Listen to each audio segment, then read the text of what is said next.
Bonjour à tous. Dans cette vidéo, on va travailler sur la modélisation en déformation plane d'une semelle isolée euh, appuyée sur les sols. Comme je vous ai dit, c'est une étude en déformation plane avec le logiciel robot. Donc, d'abord, comme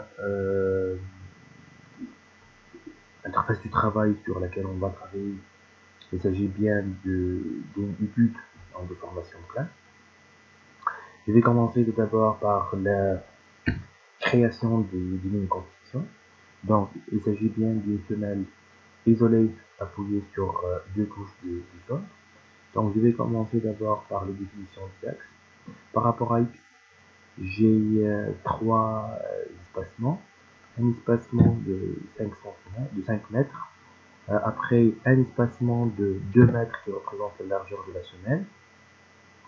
Et un espacement encore une fois de 5 mètres. Par rapport à Z, j'ai trois niveaux, deux couches du sol ainsi que l'épaisseur de la semelle. Donc le premier espacement de 10 mètres pour la première couche en bas du sol. La deuxième c'est de 5 mètres. Et le troisième espacement, il s'agit bien de l'épaisseur de la semelle isolée. Donc ici, je vais continuer par la création des panneaux. Donc ici, est-ce qu'il s'agit bien d'une géométrie rectangulaire? Donc deux points. La première couche, la deuxième couche et la semelle isolée. Pour la couche en bas du sol, je vais ajouter un appui. Donc il s'agit bien d'un encastrement en bas. Et c'est un appui linéaire appliqué sur un côté. Ok. Je vais définir maintenant le matériau. Donc euh, pour la première partie, il s'agit bien d'une semelle isolée, en béton AV bien sûr. Dans le module d'élasticité égale 58, égale 24, et la masse volumique, c'est la masse volumique de départ. Maintenant, pour la première couche, c'est une couche sol. Dans le module d'élasticité égale à 50, et le poids volumique égale à 18.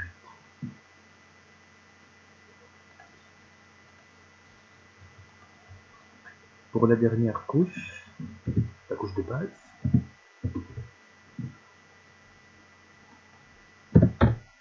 c'est une couche de sol de module d'élasticité égale à 50 et de masse volumique égale à 17. Juste ici des exemples d'application pour finalement vous montrer comment on va modéliser. Si on connaît très bien toutes les caractéristiques du sol, donc on peut saisir les valeurs correctes, mais dans cette vidéo là il s'agit bien, comme je vous ai dit, d'une application pour vous montrer comment on peut modéliser en déformation plane pardon, le cas d'une semelle isolée. Bien sûr, la semelle est soumise à une charge concentrée, c'est l'action finalement du poteau. Après le calcul du temps de charge, je peux estimer cette valeur. Donc, je peux aller par la suite pour le maillage. Donc,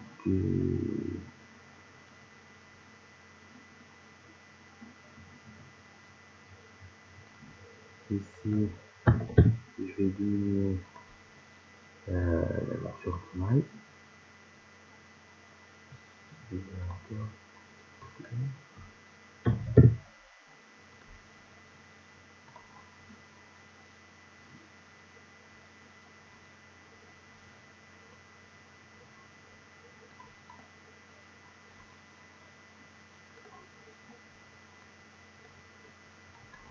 Pour la première charge, avant de générer les charges, je vais modifié pour la norme de conception pour la géotechnique, c'est TTI 1312, la norme de conception. Maintenant, la première charge de poids propre de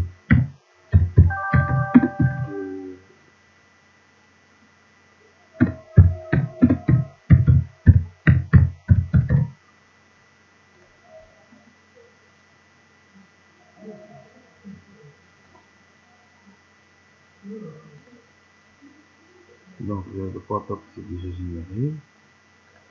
Et dans la même charge ici, je vais ajouter la force concentrée que représente les puissants de charge. C'est une force nodale qui représente bien les puissants de charge et l'action du poteau sur la semelle. Juste ici, je vais changer l'unité de la force en tonnes et je vais appliquer à l'ordre de 50 tonnes une force concentrée. Et bien sûr, c'est moins 50 parce que le vecteur 7 est dirigé vers le haut.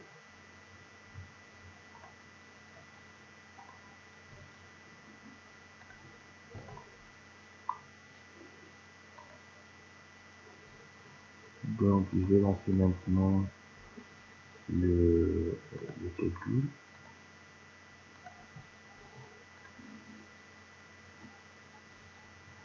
Et je vais faire une cartographie des données.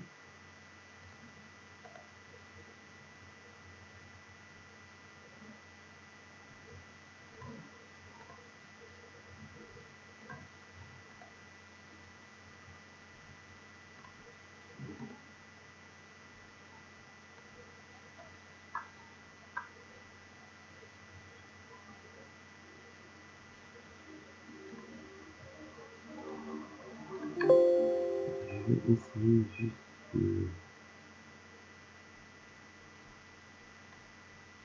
de changer un peu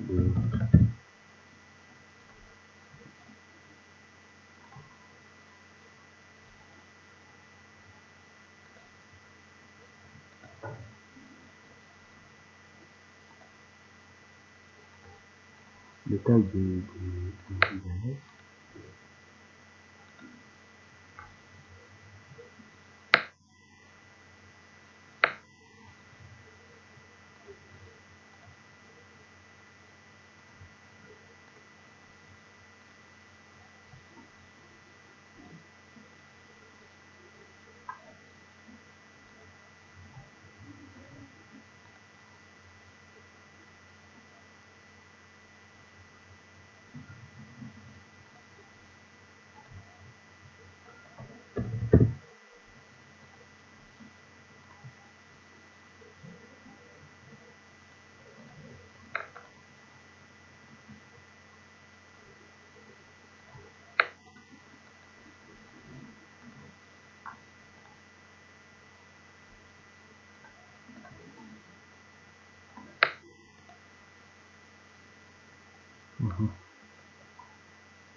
Donc, les déformations, donc regardez ici, les valeurs maximales de déformation sont ici, jusqu'au dessus du tunnel, et ils vont nous diriger vers 0 jusqu'à la base du sol. Donc, juste un petit exemple, c'est intéressant d'exploiter Robot parfois pour modéliser ces problèmes-là dans le but déterminé, par exemple le déplacement et par la suite le déplacement au-dessus des semelles et pour aussi estimer les valeurs du contrainte dans le sol. Je vous remercie.